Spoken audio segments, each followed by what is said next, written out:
Ibihe byiza nshuti bakunzi ba Talk Rwanda, mwe mubana natwe ibiganiro dukora umunsi ku munsi bigaruka ku makuru ya documentaire mu ngeri ziba zigiye zitandukanye.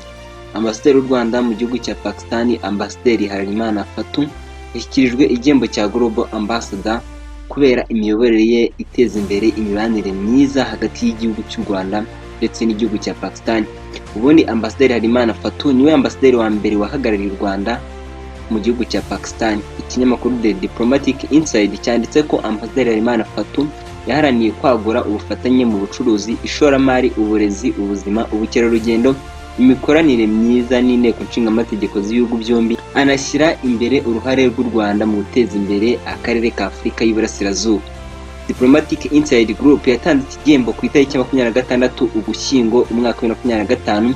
Yavuze ko ibikorwa bya Ambasaderi Harerimana Fatou byateje imbere guhanga udushya, guteza imbere abagore, ubufatanye hagati y'abantu ku giti cyabo ndetse n'ibindi bikorwa bigiye bitandukanye.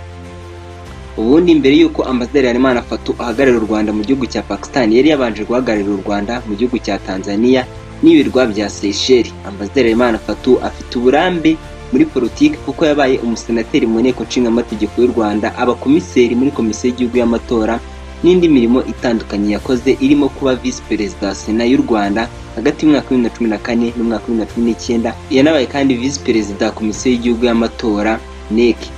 Ku itariki 25 Nzeri umwaka wa 2023, Ambasaderi Harerimana Fatou yatanze impapuro zimwemerera guhagararira u Rwanda mu gihugu cya Tanzania, aho yari asimbuye General Major Charles Karamba. Inama ya Minisitiri yateranye ku itariki 27 Gashyantare umwaka wa 2024 yowe na Perezida wa Repubulika y'u Rwanda Paul Kagame, niyo yagennye ko General Patrick Nyamvumba aba Ambasaderi w'u Rwanda mu gihugu cya Tanzania, agasimbura Ambasaderi Harerimana Fatou wari ugiye guhagararira u Rwanda mu gihugu cya Pakistan.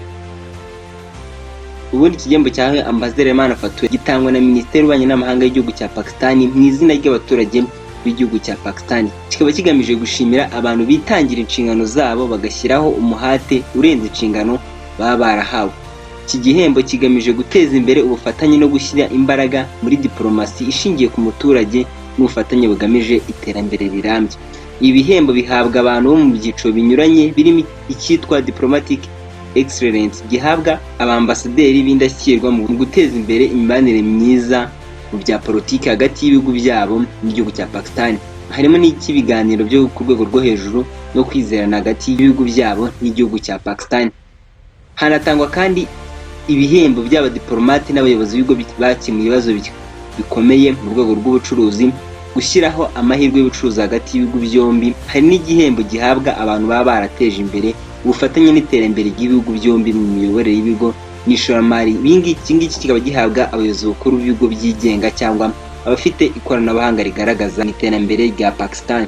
Ambasaderi w'u Rwanda Harerimana Fatou mu gihugu cya Pakistan, we akaba yahawe igihembo cya Global Ambassador. Ngayo nguko reka ngushimire wabanye nanjye kuva ku munota mbere kugera none. Niba rugambere ugeze kuri Talk Rwanda ugakunda ibyo dukora, nagusaba ko wakora subscribe ubundi ukajyana natwe mu biganiro dukora umunsi ku munsi. Reka mubwire ngo icyo ugomba kumenya kandi ukazirikana nuko twifuriza kugira ibihe byiza.